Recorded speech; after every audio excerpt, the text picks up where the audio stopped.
Adidas versus Nike, Heinz versus Hunts. Who wore it better? People love this stuff.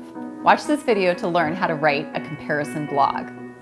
Watch this video until the end to get access to my free brand guide, which is a downloadable exercise that helps you refine your brand voice. And be sure to subscribe so you can get notified. I'll throw new videos down every Sunday night to give you fun ideas for how to write copy that converts. I'm Joy Yule from Hire a Writer. I help people like you, businesses, startups, all sizes, write better websites, write better blogs, write better emails, and write better ads. Copy is what converts your leads, so write good copy.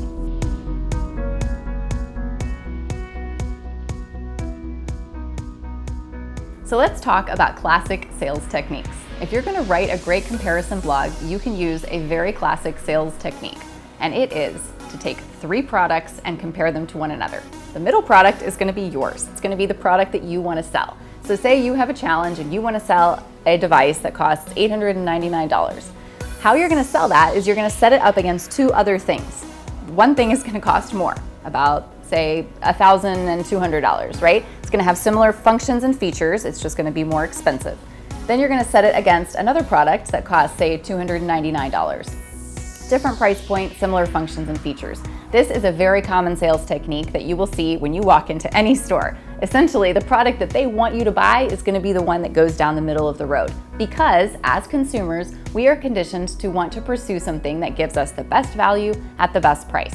So a comparison blog is your opportunity to create something very similar to a brand presentation that you would see in a store. So what you're going to do is you're going to find and do some market research, find some products against which to compare yours. So let me ask, do you use this sales strategy? Do you know if your sales team uses a strategy like this? And have you ever seen one? So think for a minute if you have ever bought something because you saw that it was the middle of the road price. If so, you probably got presented the 3 choices sales technique. So let's talk about the fundamental features that you need to have in your comparison blog. First of all, this cannot just be a sales pitch. You have to make sure that this comparison blog is actually going to offer value to a consumer who is shopping, who may not ultimately buy your product. However, having the blog out there in existence for people to use to make decisions affects your SEO. So it's worthwhile for organic traffic alone, although of course the ultimate goal is conversions. So make sure that you're authentic. Make sure that your information is accurate. You do not want to skew anybody else's information. You don't want to neglect to mention features that they offer that you don't.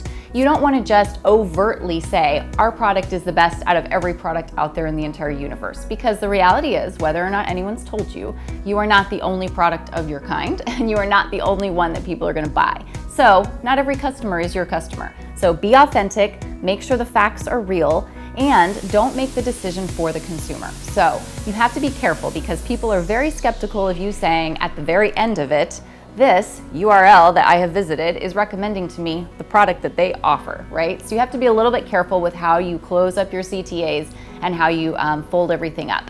And then I just want to offer one piece of advice from an SEO and traffic perspective. Don't directly link to any competitor websites. So if you want to link to information about a competitor product, use a third-party website. So use the Better Business Bureau, use a third-party review site, use a third-party testimonial. Make sure that you don't give them any free traffic. How you present your brand in the marketplace is part and parcel of your brand voice. Make sure that your brand identity is rock solid, that everybody's talking about it the same way, that all of your language and messaging are synthesized. You can do this by downloading my free brand guide, which is going to give you everything you need to know to think through these important decisions. If you want to get even better at blogging, go check out my how-to blogging video. It's going to teach you how to write the best how-to blogs that make people interested to read your content and add value to your website.